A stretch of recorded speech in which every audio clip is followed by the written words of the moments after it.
We were going to talk tonight about how almost 6 months post-election, the realities of governing have resulted in some bumps in the road for the Progressive Conservative plans to cruise through its agenda. Then, yesterday's announcement by General Motors slashing 2,600 jobs in Oshawa landed as a calamity of a different order. So we're going to start there before mapping some of the other potholes the Ford government has encountered. And here to help us with all of that, Marie Butriani, former Ontario Cabinet Minister, now Dean of Ryerson University's Chang School of Continuing Education. Melissa Lunsman, Vice President, Public Affairs at Hill & Knowlton Strategies and head of Doug Ford's War Room in the 2018 election campaign. Peter Lowen, Professor in the Department of Political Science and the Munk School of Global Affairs and Public Policy at the University of Toronto. Brittany Andrew Amofa, Senior Policy and Research Analyst at the Broadbent Institute. And Robert Benzie, Queen's Park Bureau Chief of the Toronto Star. And it's good of all of you to join us here around our table at TVO tonight. Marie, I do want to start with you because if we go back a decade and more, you were at Queen's Park, you were at the cabinet table when at first Stelco went belly up, which was your hometown in Hamilton, our hometown where that happened. Then the Chrysler and GM catastrophe of the day took place. I want you to give us a sense about what it's like when these massive economic disasters happen and you are basically, as a government, responsible for what comes next. Well, in the case of Stelco in our hometown, it happened almost immediately after we were elected. And most of us were rookie cabinet ministers. There were only very few that had cabinet experience, including the premier of the day. Like these very much, excuse me, very today. Similar. And so it was astonishingly catastrophic to us. I mean, it was just, what do we do? But we have a very strong bureaucracy, very good civil servants. As well, we had good relationships with the federal government. And we did end up bailing out Stelco and Chrysler and GM. But it wasn't easy, and of course there were protests. There were the unions, to their credit, played a major role, and the executives had to meet with us, whether they liked it or not, and we did bail them out. If I can look to more parallels from back then and today. Back then, it was your Premier Dalton McGuinty and the Conservative Prime Minister Stephen Harper, right, who this just in were not best pals. Okay. And today, it's Doug Ford and Justin Trudeau, who this just in are not best pals. Mm-hmm. However, let's go on Twitter. And Mr. Director, if you would, let's bring these up.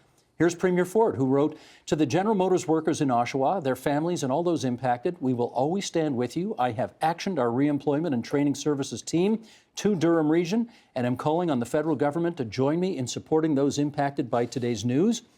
Justin Trudeau, the Prime Minister, then followed up with, "I had a good call with Premier Ford today. We're united in support for workers in Oshawa, and we'll work together to do everything we can to help the people and communities affected." So there's that. The two senior-most leaders in the country, if I can put it that way, rowing in the same direction on this.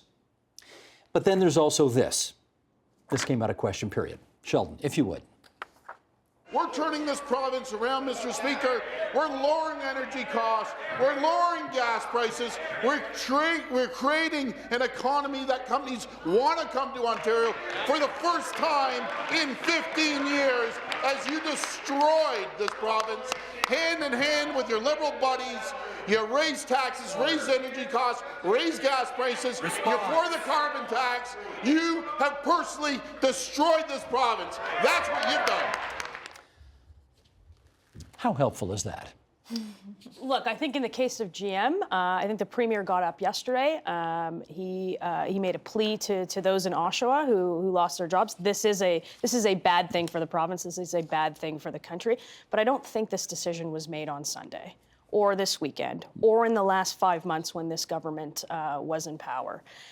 It was made probably a year ago, and it was probably made as part of a restructuring of GM. I think what we have to look at as Ontarians is who does have plants here, and when we're shopping for a car, next time you think about Ford, and you think about Chrysler, and you think about Honda, and you think about all of those cars that are built here, and you put your money where your mouth is. And we've got to show GM that at $6 billion of profit that they turned last year, that closing plants here in Oshawa is not okay. Peter, it's probably the case that when disasters like this happen, people want to see their politicians all rowing in the same direction. Yeah. When you see Premier Ford like that during question period, what do you think? Well, the difficulty he's in is that he's been Premier now for 6 months. Not even. Not even. Michelle's right that these decisions were made a long time ago. I mean, the story is people aren't buying Chevy Impalas and they're buying less Cadillacs, and that's what that plant is tooled up to do. And GM's trying to double down on electrification, and they're not going to do that out of Oshawa. Now, they could have maybe done that out of Oshawa, but they've chosen to do it someplace else in terms of where those cars are going to be made. So those decisions were made some time ago. But you know, the political trick of blaming current problems on the previous government and on the conditions that it may have set works for a certain period of time. It's going to stop working at some point soon. So the Premier can use this for a while, but he's got to start making an argument about why it is that they're actually, with positive results, opening up Ontario to business. And you know, you can maybe pin this one on the last government. It gets tough if you try to pin the next 2 or 3 on the previous government. I should ask Rob Benzie about this because, you know, you've covered transitions between one party governing and another. When does the period end at which you are no longer able to say, that was all their fault, we're the new guys here? Well, I don't know. Kathleen Wynne and the Liberals were still talking about Mike Harris and the Conservatives 15 years on. So you can use that argument for a long time. I think Peter's right that it loses its resonance after a while. But to Melissa's point, this is something that was a decision that was not made. It's not made because Doug Ford was elected Premier, but it also wasn't made because hydro prices are high in Ontario, relatively speaking. Ford said yesterday that he talked to General Motors, and General Motors didn't mention electricity prices. They didn't mention the minimum wage increase. This is about a global restructuring. It's not about this, whether Ontario is a good jurisdiction to do business. Can we take the Premier at his word, though, and have him say he believes that whenever a job is lost in the province of Ontario, it's because of bad Liberal policy over the past 15 years? Is that fair to say? No, it's not fair to say. And we can even look at his most recent economic fiscal update that outlined some of the priorities of this government. And one of them being is that there was no just transition plan within that review.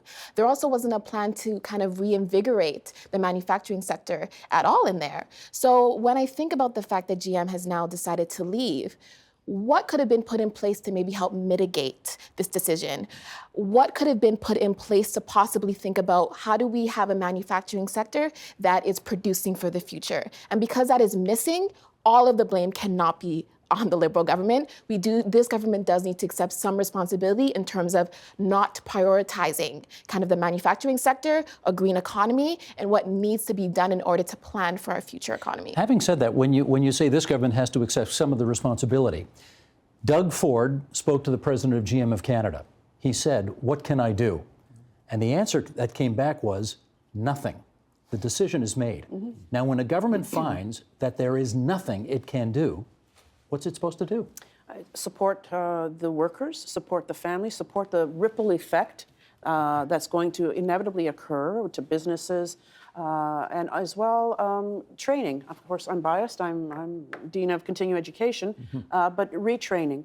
I was speaking earlier in the green room with my fellow panelists, and that is one thing that all governments should be doing, is looking and predicting what the changes are in the workforce, and therefore allowing for training opportunities for people. Now, having said that, it's a very difficult message to tell anyone that, guess what, probably in 5 years you won't have this job, you better get trained to do something else. Politically, that's a very difficult message. But honestly, ethically, I think that's a message we have to start giving, and we have to stop being in denial that things are not going to change and that we will stay in the same job for 30 years. Mm-hmm. And that is difficult politically for all governments, but it's necessary, however. But this is the reality that we're operating in, right? And when I talk about a just transition plan, that is exactly what you're referring to. How do we talk about creating an economy where we acknowledge that maybe some industries are going to have to phase out because of the environmental impacts that it may have? And what are we going to do with those workers? How are we going to allow them to transition into adjacent economies or to help reinvigorate that existing economy to work for the future? And I think it's a tough conversation, but it's a real conversation. And people want to know that government has their back. People want government to live in the facts and in the reality of how things are operating right now. And reality is that we are moving towards cleaner technology and a greener technology. So we need to ensure that if we have a manufacturing sector that isn't creating electric vehicles, how do we ensure that we're providing the resources that GM or any auto sector can do so? Peter, I want to know what politician is going to be prepared to go to blue-collar workers, for example, and say to them, your jobs aren't going to be here in 5 years, and we've got to change the way you get trained up to be ready for the next thing. I mean, you know, we've seen what Donald Trump has done with that message. He's basically embraced yesterday's economy in order to make that message fly. Yeah, I mean, I don't know that there's an obligation for politicians to go to point out particular plans and to make speculation about what's gonna happen to them, because the story is that just at the same time that Oshawa is being shut down, the Honda plant in Alliston's going full speed. You know, so this thing is not that it's one wave that's going to take over everything all at once. I mean, I think there's a lot of value from a public policy perspective in looking at the plants that are working and trying to get a sense of why they are working. So why is Ingersoll running so well? Why is Alliston running so well? And why didn't Oshawa? Part of that was a global decision about GM, about their allocations. And they're not a charity. They can't produce the same number of cars in every plant that's there now. They've got to make some allocative decisions. But I think the job for a politician is to set up kind of the macro conditions to make sure educational institutions are ready to actually retrain.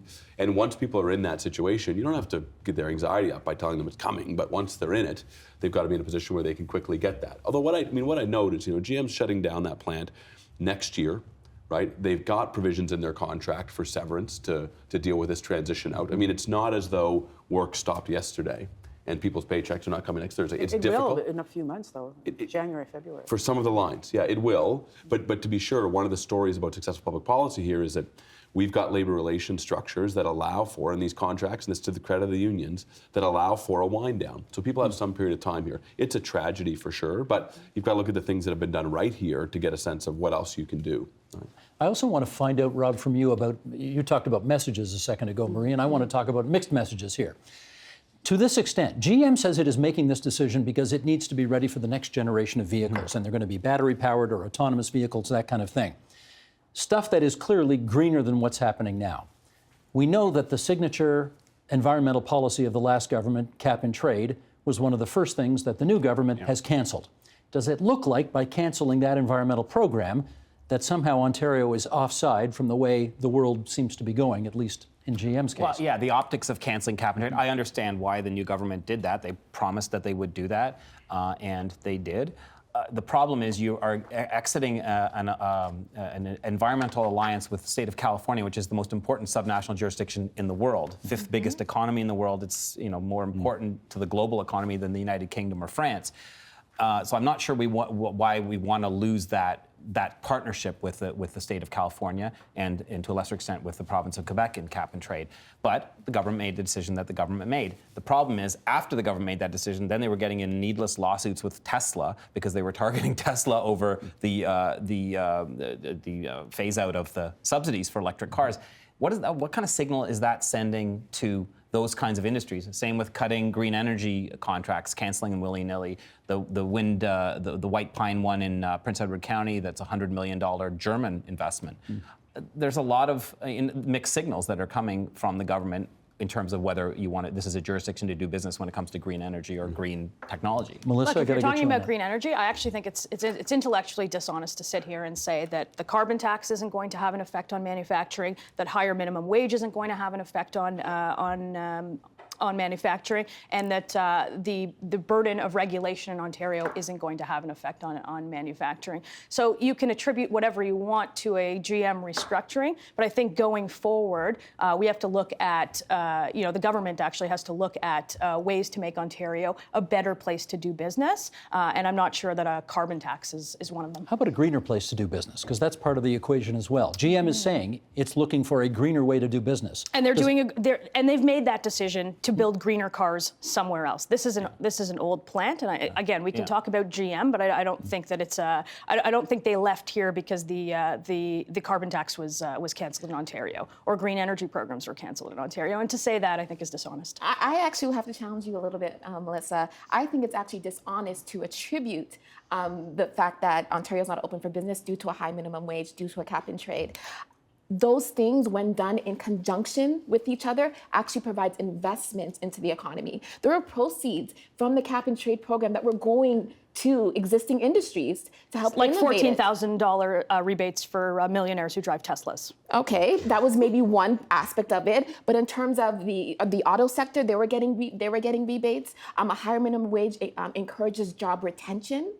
It also ensures that people are not taking sick days. People can afford to live. People can have better working conditions on the job. So we can attribute the social conditions. We cannot not acknowledge the social conditions that accompany a higher minimum wage when we're talking about Ontario's not open for business. If you can show me one jurisdiction where higher taxes, higher minimum wage, carbon taxes, Germany. make a Northern Europe. manufacturing Northern Europe. sector. You should watch our show tomorrow That's night. not in, that's not in We're Ontario. doing a show on Scandinavia tomorrow. They got all of the above. Okay, let's move. I mean, in some respects, the GM news has obviously moved off the front pages for a little while anyway, the news that had emerged from the weekend. And Brother Benzie, I'm going to go to you on this because this was your scoop. You reported that as many as 7 backbench Conservative MPPs are considering mutinying because of significant unhappiness with either the Premier or his minions in his office. For those who missed the story, the bullet points, please. Well, the Tories who told us about these, who tell us about these types of stories, they're expressing concern about up to 7. I think it's closer to 3, but it isn't 0. So there is a concern that some are going to cross the floor, and that is one reason why the government is moving to raise the threshold for official party standing in the legislature from 8 to 12. The Liberals have 7. So if the Liberals get 1 MPP from the Tory caucus, they have official standing in the legislature. They get more questions. They get more funding. The Tories were worried about that. That's the big reason why they changed the threshold. And because I wasn't aware of this mutiny in the ranks until this happened. I started asking questions about people, and people said, "Oh yeah, we're worried about this person, and that one over there." They name names, the person who Sources say, yeah. Sources say they name But I'm names. not going to name the names. No, yeah. I but, didn't. But the one name that everyone does know is Amanda Simard, who is, I spoke to her this morning. She's still weighing her options about what she's going to do. She's the only Franco-Ontarian MPP in the legislature, from the PC caucus. Tory benches. There are 2 Liberals and a couple of New Democrats. But she is weighing her options over the cuts to Francophone, the university, the cancellation of the French language university, which may or may not have ever happened anyway, but she's mad about that. And she's also concerned about the demise of the French language commissioner as an independent entity. And so she's weighing her options at this hour.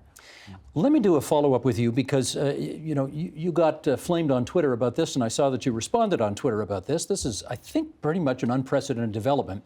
Quebec journalist Patrick Lagacé, in an op-ed in La Presse on November 20th, wrote the following. I know that I'm going to die waiting for you guys to care about Francophones in Ontario. I have to come to terms with the fact that when it comes to linguistic minority rights, the Toronto press cares only about Anglos in Quebec. He said basically the Toronto media have ignored the story of the decline in French language services that the province of Ontario has planned. What's your take on that? Well, he's incorrect. I mean, the day after he wrote that, or the day before he wrote that, it was the front page story that I wrote on the front page of the Toronto Star, the largest circulation newspaper in Canada, English or French Canada. And we've had numerous articles about this, op-eds, cartoons. I think it was one of those quickie things. Sometimes columnists write things off the top of their head and they are incorrect, and that was one of them. He may have been trying to sort of incite a bit of a conversation about this? Maybe, yeah, maybe. I mean, then his response was, I was talking about columns and editorials, but actually he said news coverage. So Melissa, I think it's pretty unprecedented this early in a new government's standing that there would be this much never mind unhappiness on the backbenches, but reporting about near mutinies on the backbenches. What is going on in there? So I think, first of all, we need some perspective because we are talking about rumors of people potentially crossing the floor, none of which have names attributed to them, and none of which have come out and said as much. You wouldn't deny there's unhappiness on the backbench. Well, I don't know. I'm not on the backbench, thankfully. I'm here with you. You're a frontbencher here, to be sure, but what you know this this. is, what this is a government that is unprecedented in how fast and how productive its legislative agenda has gone forward. It is the fastest in Ontario history of governments making decisions and getting things done early on. And I think it is Somewhere Mike Harris part is of, chortling. But, yeah. Well, I don't think Mike Harris was that far more fast. extreme than Mike Harris. It's easy to cut. Yeah. Those are And, easy announcements. That said, this government is moving through its legislative agenda very quickly and very successfully. And I think that the rumors about people crossing the floor is frankly the Toronto Star, who can't stand the fact that Doug Ford is premier. hang on, you saying they're making it up? I'm saying that there is no proof yet, so I guess we'll see. And I'm saying it's unsurprising if this is what's happening in caucus, because he is running a very authoritarian government. He's running a government with an iron fist. Who is? Doug Ford. Are you sure? I'm positive. I'm Well, positive. because it's very abrupt, too fast, too soon. If I read my Toronto Star accurately, and frankly, Adam Radwanski had a piece in the Globe and Mail about it as well, the chief of staff to the premier is the guy who is coming in for most of the criticism of being kind of heavy-handed in the way he runs the show. Well, that is also really problematic, right? We have a chief of staff who's directing the police to do certain things in a very particular way. We have a former government where the staff are actually being questioned by police in a court of law and were indicted and now are going to serve jail and that time. should occur. I'm not disputing that, but I'm saying that there's been a number of things that have happened in this government that calls into question its governing style. It's very abrupt. It has canceled projects suddenly. It has left many people in limbo. And I think its governing style is actually manufacturing a chaos in a sort of way. I think to that point, I think that's part of why Tories are coming to us and talking about it. And these aren't rumors. We're not actually looking for this stuff. They're finding us with it. And the Star isn't the only outlet reporting the dissension in the ranks. The Globe and Mail's reporting it. You've had inklings of it in your pieces, Steve. There is something going on, and I think there is a lot of people around that party who are not happy with some folks in the Premier's office. Not with the Premier himself, who remains very popular with his caucus and his staff. He treats people very well. But his Chief of Staff, Dean French, is causing a lot of problems for the Premier. I'm not saying that Mr. French is going to be leaving anytime soon, but he is a polarizing figure, and he is causing the government a lot of problems. And it's never a good thing when we're talking about staff members instead of the person whose name is on the ballot. Can you give one example of something that Mr. French is alleged to have done that would have ticked off some members of the backbench? Well, it was in Adam's piece in the Globe, but that I subsequently heard about it as well. Him getting in a yelling match with Markham MPP Paul Calandra, who raised a very legitimate point about how come we're not in the loop on this as an MPP. You have to tell your caucus what's going on in a caucus meeting. Yeah, in a caucus meeting, and then he got into a yelling match with him. Even Mr. Ford was taken aback at his own staff member yelling at an elected official. I've never heard of that. I know that every government, Marie would remember this, when the Premier's office staff would be mad at a minister or mad at an MPP, but never to in a quasi-public way. Well, like let's that. find out. Was it ever the case in the caucus meetings that you attended or the cabinet meetings that you attended that a staffer for the Premier, Chief of Staff, Principal Secretary, somebody like that, upbraided an elected official in front of everybody else? Not in the 8 years that I was there in opposition and in cabinet. It never happened. It never happened by a staffer. Now, did we argue with each other? Sure. Of course. Yeah. But never by a staffer. In fact, I don't ever remember staffers really speaking much in those meetings. It was the Premier and the MPPs in caucus, and cabinet and the Premier in cabinet. Why do you think it never did happen? Well, first of all, I have really good memories. I was only there for 4 years in cabinet, and then I left politics in 2007. But I think Premier Dalton McGuinty, at least in that first term, was the best listener and the most patient man on earth. I don't know if I would have been able to do it. So I don't think there was a need for anyone. He listened to us all, and in the end, as the leader, he made the decision. So it was actually it was pretty positive. Now, did we have arguments amongst ourselves as cabinet ministers? Absolutely. We all fought for our jurisdictions, for our cabinet posts. In the end, though, yeah, it's important to look united.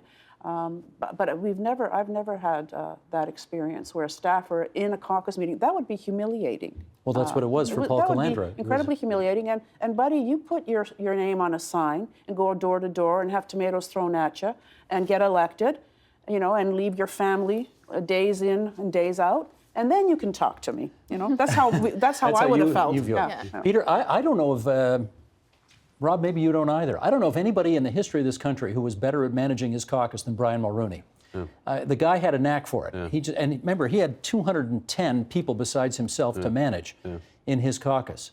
There is a skill to making backbenchers think that they are integral and important to the smooth functioning of the government, and he knew how to do it. Yeah. Does somebody need to read that book in the Premier's office? I think so. I think that there's 1 or 2 hours a week in which MPs, depending on the level, are the bosses, and that's the caucus meeting. And they are the ones who campaign. They're the ones who are there with the leader. And what Mr. Mulroney would tell you is that, there's that old saying that if you want a friend in politics, get a dog, but if you want a friend in politics, get a caucus. Yeah. I mean, go in there every week and listen to them and let them have a chance to reflect with you, and then let them know that you're going to have their back. And there are undoubtedly conflicts within caucuses. And Mr. Calandria, was previously in the caucus of Stephen Harper, and I don't think that Mr. Harper put up with a lot of nonsense, but he listened during caucus meetings, even if you kind of listen to the MPs and talk to them about that. So for Mr. Ford, I think what's going on here, to be charitable about it, right, is that as everyone says, and it's reported in the stories, he's actually a good listener. He's attentive to his caucus.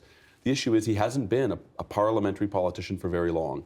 Mr. Harris, from 1990 to 1995, was in opposition, got used to building up a caucus, bringing them along on their policy mission. It's a team sport. Mr. Ford came in at the last minute, and I don't mean that pejoratively, but he came in at the last hour, won that leadership of that party fair and square, and then was in a position to have to run right into an election. And I suspect what's going on is that he's just not culturally attentive to how much and attention a caucus needs, and how open you have to be to your caucus. And to have a staffer upbraiding people during a caucus meeting when that staffer is not a member of the caucus is against the norms, and is probably just against good common sense in terms of being a chief executive. Can I add something really quickly? I really appreciate the conversation that we're having right now in terms of it's the government's or Ford's impact on caucus or staff members' impacts on caucus.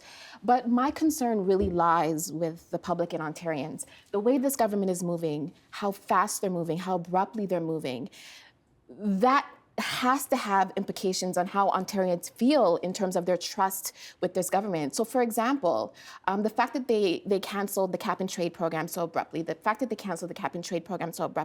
when a new government does come into office, there needs to be some sort of a transition plan. How do you wind down policies? How do you do so in a way that's least disruptive? How do you do so in a way that creates room for new policies to come in that has the most beneficial impact? Do you know why they're doing it this way? Because they promised to work. I can tell you why they're doing it this way. You can tell me, but that doesn't mean that it's okay. Mike Harris advised Doug Ford that if I had to do it all over again, I'd have gone twice as hard, twice as fast. And I'm nervous. And that's why. I hear you, and I understand that. He had said that this is the direction I'm going down, but I'm nervous about the immense disruption that it will cause in this province and where it would leave many individuals. And actually, I think this is a cause for concern for this government, because I think a lot of people are going to start getting that advocacy bone or that activist bone, and they're going to bind together. The Francophone community already did not lie down or did not roll over when the cuts happened. We're seeing other people mobilize and organize in this province. So if they continue to move at this pace, I don't know how well this is going to work out for them. I want to know if you're in conversation with the people in the Premier's office still. Look, I think that hang on, Melissa. Melissa, you got to hang on, Melissa.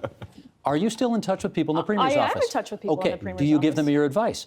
I'm not paid to give them my advice. I know you're not paid, but do you do it anyway? Sometimes I can't help myself. So you do make suggestions. I do make suggestions. Have you suggested to them that the way they have handled things over the last couple of weeks maybe ought to change? No, I actually don't. I actually think they're doing exactly what they said they were doing. And any efforts to talk about staff or caucus is a way to delegitimize a premier that you can't stand as premier. He won that election. Nobody said that. That's not fair. He actually won. He's got a different style. Nobody has. There's no question. Hang on a sec. Let's just be clear. Nobody at this table that I've heard so far has made any complaint about Doug Ford. No. So what I'm saying is, I think they have said the chief of staff has a problem. These stories about caucus, these stories about his chief of staff, act to delegitimize the premier. That's what I'm saying. No, they don't. And I actually think that he has a different style. I think that he's going faster than you probably expected that he's going, but he's doing exactly what he said he was going to do. So I take no issue with the government moving fast. I think the way our system is set up is that you put a single party in power and you let them pursue their agenda and you hold them to account for that. I think it's very reasonable to look at this and say, even if you were a friend of the government and you supported the policies that they and their policy goals, I think it's reasonable to say, is the public administration being done well? And if I were a friend of the government and I was looking at it from the outside, what I would be saying is, I would be saying make more use of your public service. But the second thing I would be saying is, if you're letting a chief of staff drive the agenda, you're sowing the seeds of your own downfall, because you're not going to have a caucus that's going to trust you. It's easy in the first 6 months when you've won the big majority to get your caucus behind you. But if you want them to make tough decisions and to defend them for you over 2 and 3 and 4 years, when the rubber really starts to hit the road and then the tough parts of the decisions come down the pipe, the worst way to do it is to tell them that they've got to shut up and put up and they can't criticize a premier. I don't think anybody's delegitimizing Doug Ford as premier by saying that maybe it's not a good idea to have his chief of staff upbraiding people.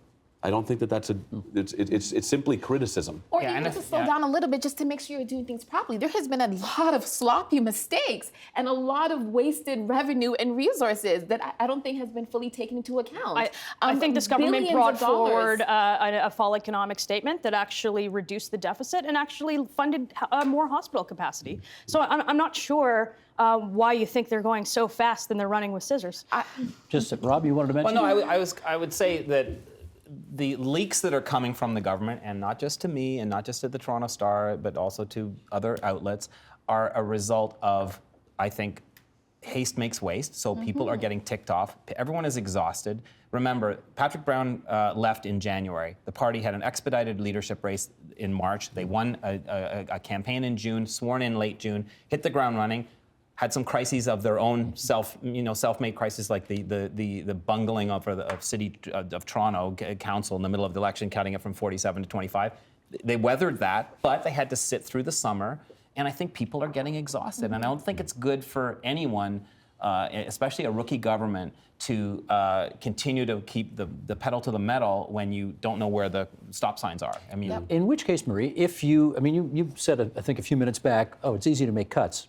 I don't know if that's true. It's hard to make cuts. It's hard to make cuts.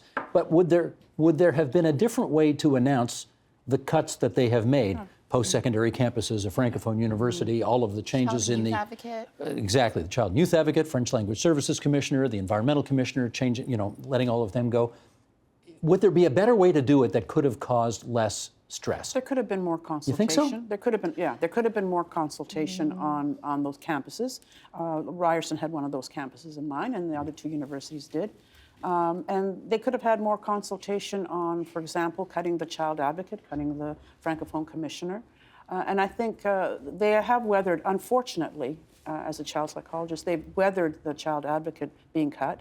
But they're not going to weather the Francophone Commissioner being cut, not by the Band-Aid they put on the other day. I think the Francophone community will mobilize. And I think this will be something that will linger.